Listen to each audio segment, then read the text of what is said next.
Socialinių mokslų fakulteto studentai ir dėstytojai pakvietė pažymėti aplinkos dieną, surengė aplinkos gražinimo akciją. Keliose šiauliečių mėgstamose miesto vietose organizavo talką. Iniciatyva mūsų praėjusiais metais gal buvo šiek tiek kaip ir organizacinis tas projektas atsiskaitomasis, o šiais metais jau ėmėmės patys iniciatyvos. Šiek tiek, aišku, paskatino ir pirmakursiai, aišku, paskatino ir dėstytojas, na ir visų bendrom jėgom, aišku, surengėm šitą renginį, kad nenustotume tų tradicijų savo tęsti. Į talką kviečiate ne tik studentus, dėstytojus, bet ir moksleivius. Kodėl?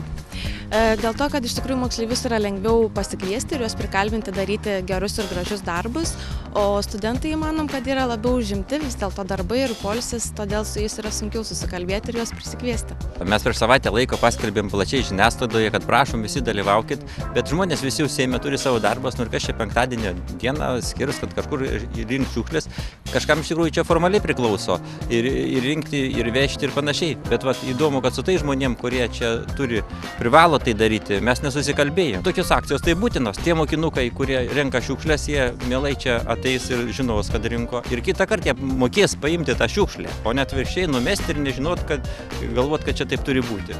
Prieš 10 metų panašias talkas pradėjęs organizuoti verslininkas ir politikas Artūras Visockas sako, kad situacija šiek tiek gerėja. Žmonės vis labiau ima rūpintis aplinką. Pokytis yra įvykęs.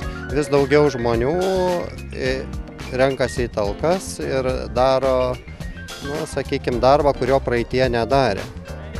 Pokytis yra. Jeigu prieš tą patį minimą dešimtmetį atvažiuoti į mišką ir išpilti sunkvežimių šiukšlių buvo norma, tai šita norma dabar yra išnykusi. Tai yra visiškai retas atvejis.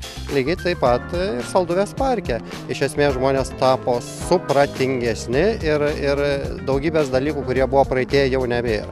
Ką ketinat sutvarkyti? Šiandieną ketinam sutvarkyti Lapės teritoriją, Telkšos ežerą ir judėti link Salduvės kalno, ten taip pat atrinkti šiukšles ir surinkti šakas. Vėjovartą, aišku, po žiemos iš daug išvardytų medžių, šakų, truputį supjaustysim ir sutvarkysim visą tą vėjo žalą. Darbo visai dienai? Ne visai dienai. Su tokia komanda turėtume 3-4 valandas ir viskas bus gražu. Studentų surinktoje talkoje dirbo ir moksleiviai, ir studentai, ir profesoriai. Mes prieš keletą metų jau rodėm tokią akciją ir griebėm lapus Kaštonų alėjoje ir kažkaip tai truputį apsileidom. Ir labai džiaugiamės, kad mūsų katedros dėstytojas Kęstutis Ališauskas organizavo tokią akciją. Ir studentai, ir dėstytojai, ir mokiniai, taip kad iš tikrųjų labai gražu. Iš kitos pusės visi skundžiamės, kad trūksta laiko, kad trūksta pinigų, bet visada galima rasti laiko tokiam akcijom. Mes tikrai būna taip labai reikalingos. Ką čia taip sunkiai nešėt? Šiaip daugiausiai tai stiklinį buteliai ir dar televizorių radom. Čia, parke? Buvo ten tarp medžių televizorius sudaužytas. Kaip nuotaika talkoj? Visai nebloga. Iš pamokų išėjom gerai, padirbom, fizinį darbą gavom. Šiltas oras. Jo. Šiaip smagu, pavasarį džiaugiesi. Ką iš viso reiškia ateiti ir tvarkyti savo miesto aplinką? Paprasčiausiai, gražinti miestą ir kad jis būtų gražesnis atvykstantiems žmonėms. Kaip jūs patys jaučiatės, kai mieste yra švariau, tvarkingiau? Labai gerai. Puikiai. Pats miestas toks šiltesnis, jaukesnis, gražiau. Taip, tiesiog gražiau. Reikia visus pakviesti į talkas, ar ne?